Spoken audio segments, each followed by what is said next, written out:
আসসালামু আলাইকুম। সংবাদে আপনাদের সবাইকে স্বাগত জানাচ্ছি। আমি ফিরোজ তোহা। শুরুতেই সংবাদ শিরোনাম।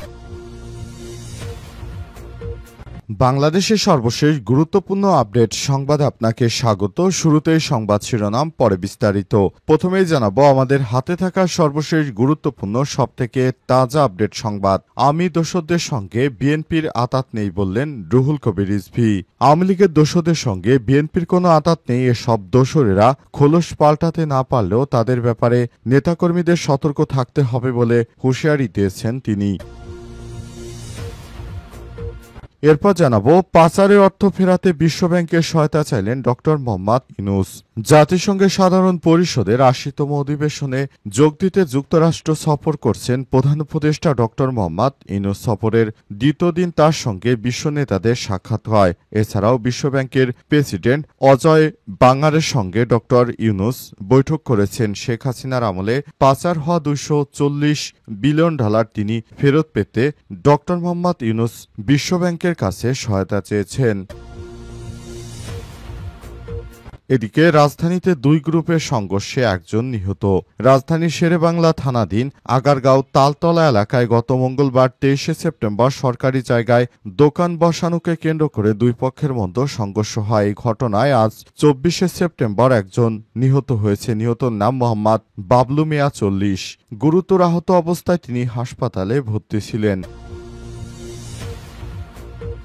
এবারে জানাবো চাঁপাইনবাবগঞ্জ সীমানা দিয়ে ১৯ জন ভারতীয়কে বাংলাদেশে পুশিং করল ভারতীয় সীমান্তরক্ষী বাহিনী বিএসএফ। চাঁপাইনবাবগঞ্জের ভোলাহাটের চানশিকারি সীমান্ত দিয়ে ১৯ জনকে পুশিং করেছে ভারতীয় সীমান্তরক্ষী বাহিনী বিএসএফ। আজ ভোর ৫টার দিকে চামুচা এবং চানশিকারি সীমান্তের মধ্যবর্তী এলাকা দিয়ে ভারতের ১১৯ ব্যাটালিয়নের কাঞ্চানটার বিএসএফ সদস্যরা তাদের পুশিং করে আটক ১৯ জনের মধ্যে ১০ জন পুরুষ এবং ৬ জন নারী, ৩ জন শিশু রয়েছে।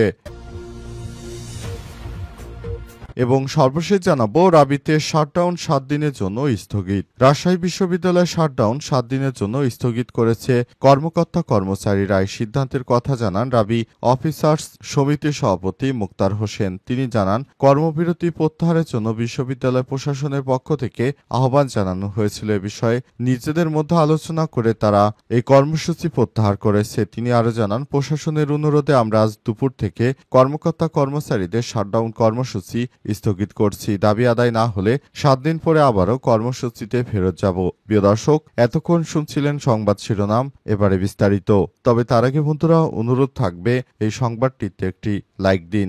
এই চ্যানেলে আপনি নতুন হয়ে থাকলে আমাদের সংবাদটি দেখতে দেখতে চ্যানেলটি সাবস্ক্রাইব করে রাখুন। কমেন্ট করে বন্ধুরা আপনার মূল্যবান মতামত জানিয়ে দিন আপনি বিশ্বের কোন দেশ থেকে বা বাংলাদেশের কোন স্থান থেকে আমাদের সংবাদটি দেখছেন এবং শুনছেন। আর বন্ধুরা এই সংবাদটি দেখতে দেখতে কমেন্টের মাধ্যমে জানিয়ে দিন আপনি কোন দেশ থেকে বা বাংলাদেশের কোন জায়গা থেকে আমাদের সঙ্গে কানেক্টেড রয়েছেন। এবারে বিস্তারিত। আওয়ামী লীগের দোসরদের সঙ্গে বিএনপির কোনো আঁতাত নেই বললেন রুহুল কবির রিজভী।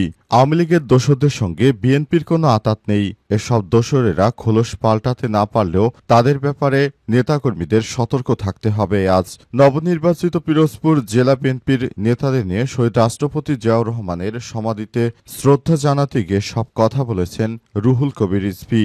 রুহুল কবির রিজভী বলেছেন, বিগত ১৬-১৭ বছর আপনারা দেখতে পেয়েছেন আমাদের নেতাকর্মীরা কত অন্যায় এবং অত্যাচারের শিকার হয়েছে। এরপর আমাদের নিয়ে যে মিথ্যা প্রোপাগান্ডা শুরু করেছে আওয়ামী লীগের দোসরেরা, এটা আমরা মেনে নিতে পারি না। কারণ অন্তর্বর্তীকালীন সরকারের সময় এসব দোসরেরা বিভিন্ন জায়গায় তারা নানাভাবে বিএনপির সঙ্গে মিশে তারা আবারও আগের মতো অপরাধ কার্যক্রম শুরু করেছে। তাই বিএনপি নেতাদের বলবো, আপনারা সবাই সতর্ক থাকুন। আওয়ামী লীগের দোসরেরা যেন আমাদের দলে ভিড়তে না পারে। তাদেরকে যেখানে পাবেন সেখান থেকেই তাদেরকে প্রতিহত করতে হবে। তা না হলে তারা যেভাবে আমাদের সঙ্গে বিভিন্নভাবে সমস্যা তৈরি করেছে সেগুলো আমরা মেনে নিতে পারি না। তারা বিএনপি নামে বিভিন্ন মিথ্যা ও অপতথ্য ছড়াচ্ছে বিদেশের মাটিতে, ভারতের মাটিতে বসে।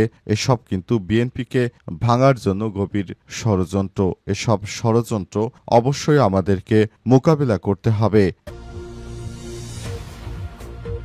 পাচারের অর্থ ফেরাতে বিশ্বব্যাংকের সহায়তা চাইলেন ডক্টর ইউনূস।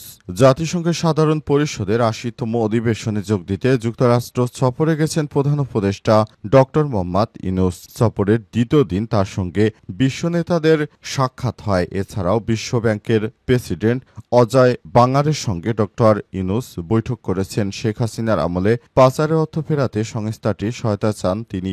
এছাড়াও আর্থিক খাতে সংস্কার এবং বাংলাদেশের নির্বাচনের প্রস্তুতি নিয়েও তাদের অবহিত করেন ডক্টর মোহাম্মদ ইউনূস। প্রধান উপদেষ্টার প্রেস সচিব শফিকুল আলম জানান, বাংলাদেশের পরবর্তী জাতীয় নির্বাচন আগামী বছরের ফেব্রুয়ারির প্রথমার্ধে অনুষ্ঠিত হবে। প্রধান উপদেষ্টা ২৬শে সেপ্টেম্বর জাতিসংঘের সাধারণ পরিষদের ৮০তম অধিবেশনে ভাষণ দেবেন। সেখানে তিনি অন্তর্বর্তীকালীন সরকারের ১৪ মাসের সংস্কার কার্যক্রম, অর্থনৈতিক পুনরুদ্ধার এবং গণতান্ত্রিক রূপরেখার পদক্ষেপ তুলে ধরবেন। তিনি আরও বলেন, $২৩৪ বিলিয়ন বাংলাদেশ থেকে পাচার করা হয়েছে। সেই টাকাটা ফেরানোর জন্য ডক্টর ইউনূসের কাছে বেশি গুরুত্বপূর্ণ এ বিষয়ে তিনি আলাপ করেছেন। বিশ্বব্যাংকের এই ব্যাপারে আমাদের সহায়তা করবেন আশা করছি।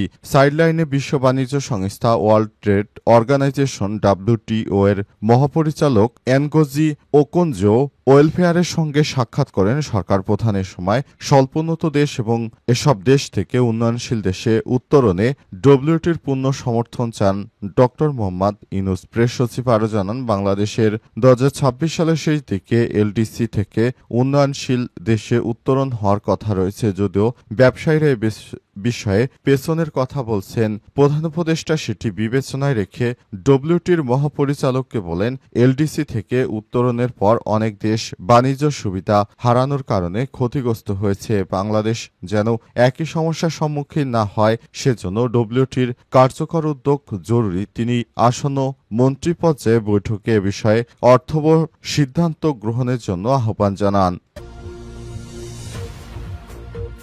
রাজধানীতে দুই গ্রুপের সংঘর্ষ, একজন নিহত।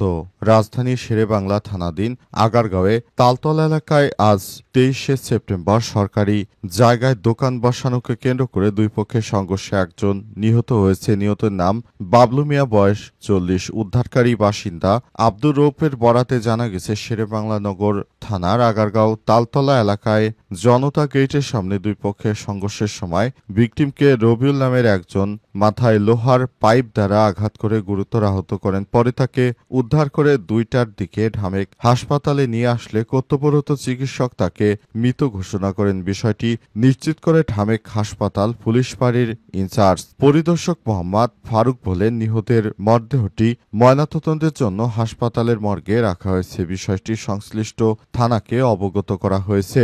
ভবিষ্যতে কেউ যেন এই ধরনের কোনো সন্ত্রাসী কার্যক্রম চালাতে না পারে সেজন্য ব্যাপকভাবে প্রস্তুতি গ্রহণ করা হচ্ছে এবং পুলিশকে বলা হয়েছে কেউ যেন এসব সন্ত্রাসী কর্মকাণ্ড না করে সেজন্য সবাই সতর্ক থাকবেন, সতর্ক থাকতে হবে। আপাতত এসব বিষয় নিয়ে তিনি আর বাড়াবাড়ি করার যেন না করা হয় সেজন্য সবাইকে অনুরোধ জানিয়েছেন। চাঁপাইনবাবগঞ্জ সীমান্ত দিয়ে ১৯ জনকে পুশকিন বিএসএফের। চাঁপাইনবাবগঞ্জের ভোলাহাটের চানশিকারী সীমান্ত দিয়ে ১৯ জনকে পুশিন করেছে ভারতীয় সীমান্তরক্ষী বাহিনী বিএসএফ। আজ ভোর ৫টার দিকে চামুচা এবং চানশিকারী সীমান্তের মধ্যবর্তী এলাকা দিয়ে ভারতের ১১৯ ব্যাটালিয়নের কাঞ্চানটার বিএসএফ সদস্যরা তাদের পুশিন করে। আটক ১৯ জনের মধ্যে ১০ জন পুরুষ, ৬ জন নারী এবং ৩ জন শিশু রয়েছে। পরে চানশিকারী এবং চামুচা বিওপির টহল দল তাদের বাংলাদেশের অভ্যন্তরে আটক করে। চাঁপাইনবাবগঞ্জ ৫৯ বিজিবির অধিনায়ক এক প্রেস বিজ্ঞপ্তিতে গণমাধ্যমকে এই তথ্য নিশ্চিত করেন। ৫৯ বিজিবির অধিনায়ক লেফটেন্যান্ট কর্নেল গোলাম কিবরিয়া জানান, আটককৃতদের প্রাথমিক জিজ্ঞাসাবাদে জানা গেছে তারা সবাই বাংলাদেশি নাগরিক। আটককৃতদের মধ্যে ১০ জন পুরুষ, ৬ জন নারী, ৩ জন শিশু রয়েছে।